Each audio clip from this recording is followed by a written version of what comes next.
contar um pouco da minha história, porque eu acho pertinente falar como eu comecei a ser baiana de acarajé. Eu fazia parte de uma comissão que discutia políticas públicas para os artesãos da cidade de Hortolândia e nós estávamos discutindo a construção de uma feira de economia solidária, porque cada um artesão, os cooperados, de cooperativas de costura, de lingerie, de artesanato, a cooperativa de mandioca, enfim, vários artesãos que trabalhavam com artesanato, eles não tinham aonde escoar esses produtos e também precisava de visibilidade.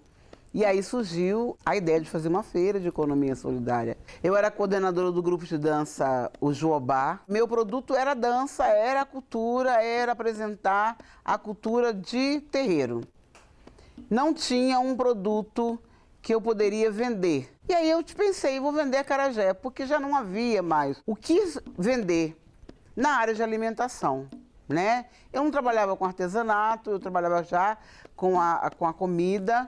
Então eu decidi trabalhar com acarajé. Então foi algo que eu pensei, mas eu pensei assim, vou trabalhar com acarajé, sem saber o universo que envolvia toda esta iguaria que é o acarajé. Então eu começo a trabalhar com um produto que eu conhecia o aspecto dele religioso, mas não conhecia ele um aspecto como economia, como uma cultura de rua. Então não tinha esse conhecimento. Eu passo a desenvolver quando eu começo a trabalhar com acarajé. E aí então começa a minha trajetória com o acarajé, né? Que sai do terreiro com o acará e se torna na rua o acarajé. Começa todo o fundamento sobre essa iguaria que me faz baiana, me torna uma baiana de acarajé, que é patrimônio imaterial, que para mim era algo desconhecido. Eu passo a conhecer toda essa política quando eu começo a comercializar o acarajé. Bom, nessa época nós estávamos discutindo, era 2005, 2006, muito essa questão cultural, né? Tinha muitos eventos. Eu começo a comercializar o acarajé e com a minha barraca de acarajé, que era isso, era a primeira informação que eu tinha. Eu ia vender meu acarajé em grandes eventos, participei muitos anos, foram 13 anos de uma feira muito conhecida aqui no centro de Campinas, a feira Afromix. Participo do Arraial do Jongo, que é um arraial julino, Jongo Dito Ribeiro, em Campinas. Faço feiras de artesanato, participo dessa feira. E aí eu me empolgo quando eu conheço uma figura muito emblemática que adora, apesar de ser paulista, que adora acarajé. E ele pergunta para mim aonde que era o meu ponto fixo. Eu não tinha pensado nisso. Eu pensei em quando tivesse eventos, ia lá trabalhar e voltava. Não tinha ainda encarado essa proposta de trabalho, de principal renda. Eu alugo espaço, pequenininho, muito charmoso, muito bonitinho, e aí eu fico muito empolgada, grafito todo, faço toda uma ambientação para lembrar um pouco a Bahia. E fico lá vendendo acarajé. Neste momento surge ali uma relação com o samba. E aí o meu ponto começa a ter uma movimentação, mas ele era muito pequeno. E essa mesma figura que me encontra e fala que eu tenho um ponto fixo, a gente se encontra de novo e ele me propõe ir para um espaço maior, um espaço lindo, no centro de Hortolândia, onde tinha e tem uma rua bem movimentada. Nós caímos na infelicidade do racismo religioso, né, num preconceito das pessoas acharem que ali, naquele espaço gastronômico, né, de uma gastronomia afro-baiana, teria uma prática religiosa, sem saber ou desconhecem que a prática religiosa nós temos um lugar certo para fazer. Bom, aí eu fico lá resistindo muito tempo, mas não dou conta, não aguento, porque eu praticamente pagava para trabalhar.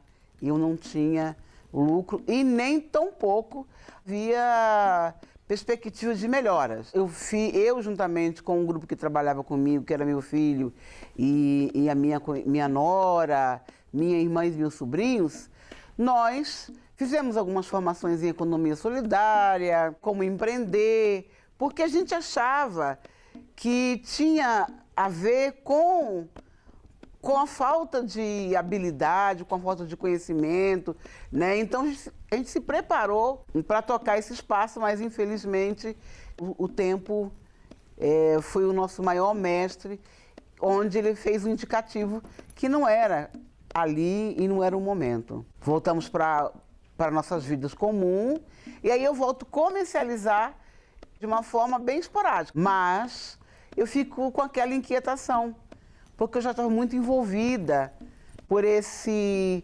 cotidiano de ter um tabuleiro. Em 2016, acontece aquela coisa que é mágica, que a gente sabe que não é mágica, proveniente da fé que eu acredito.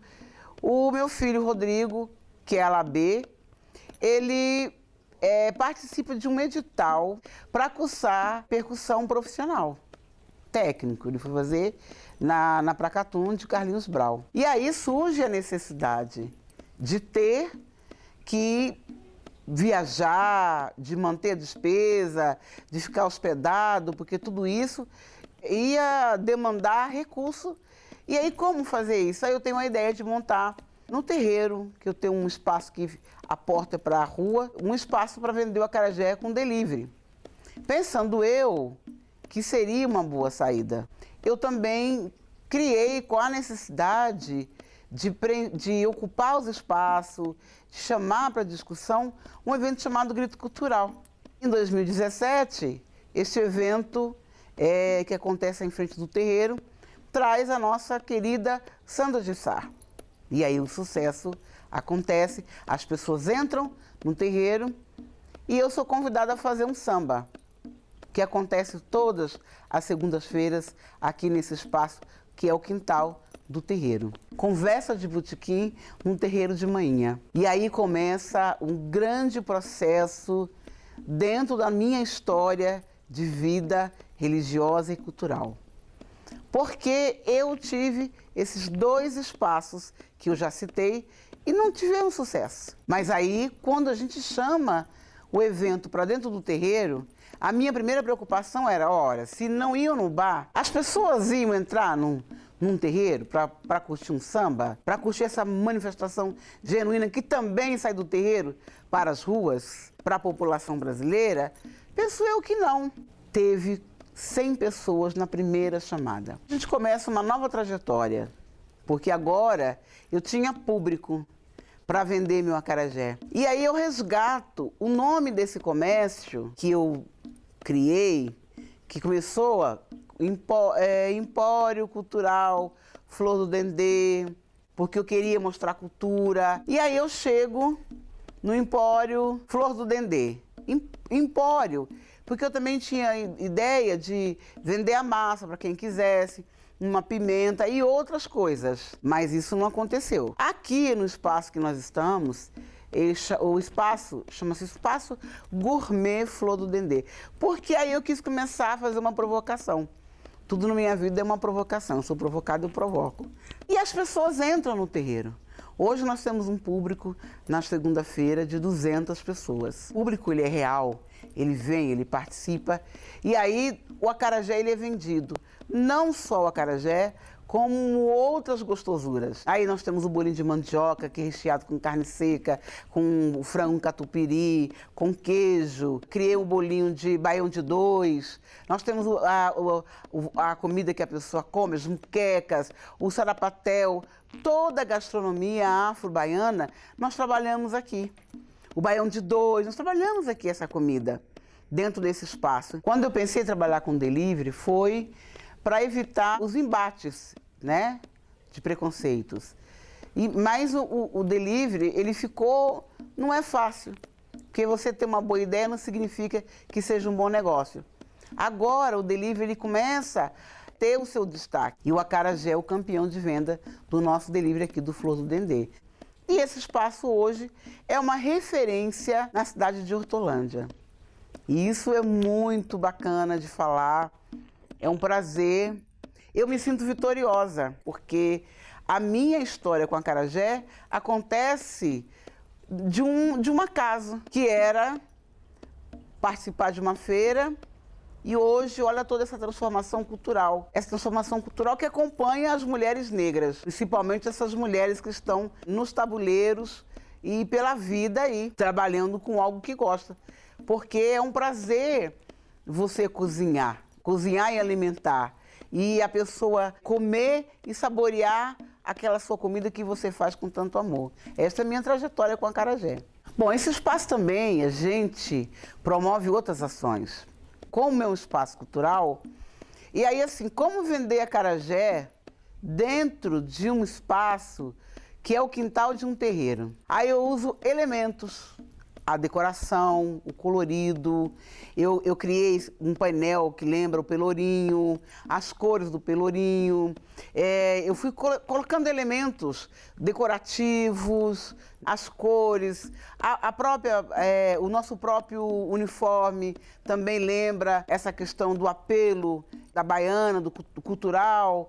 E aí eu começo a criar elementos para fazer com que as pessoas venham aqui para comer o acarajé, mas também para os baianos que moram aqui se sentir dentro da Bahia. Lógico que aqui não é Bahia, mas você vai ter recordações, você vai olhar para uma parede, você vai identificar, você vai lembrar. E aí nós estamos trabalhando com a memória afetiva, porque tem muitos baianos que estão muito longe da Bahia e precisa disso. Nesse espaço também acontece, e aí eu começo a criar produções culturais para fortalecer isso. Nós temos o samba com muqueca, que é um samba que eu faço para as pessoas conhecerem outras muquecas. Eu faço o festival de muquecas, aí eu sirvo a muqueca de peixe, de frango, de ovos, eu faço a muqueca de siri, eu faço a muqueca de camarão. Aí também trago os cantadores e mandigueiros, porque a musicalidade, né, assim como o samba de roda, envolve todo esse elemento. E aí eu trago essa atividade que acontece uma vez no mês, que é o encontro dos capoeiras para cantar os terços, a ladainha. É um evento muito bonito. E toda sexta, para nós religiosos de matriz africana, é dia de Oxalá. E eu acho uma homenagem para se fazer, eu crio um evento chamado Toda Sexta é Santa.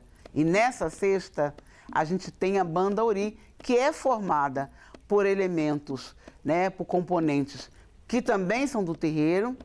Na frente da banda, né, o responsável é o Rodrigo, que volta já com uma formação para tocar este projeto. Também realizamos alguns saraus temáticos de poesia, rodas de conversa, porque a gente usa todos os elementos para atrair também pessoas, para que as pessoas conheçam e percam esse medo do desconhecido. E quando eles chegam aqui, é um festival de emoções, né? Eles se sentem bem. Nós temos essas rodas de conversa, a última roda de conversa que nós tivemos aqui, nós trouxemos a Preta Rara, uma mulher fenomenal, que iluminou a roda e foi muito bom. E este é o Flor do Dendê, que nós temos hoje como principal carro-chefe, o acarajé.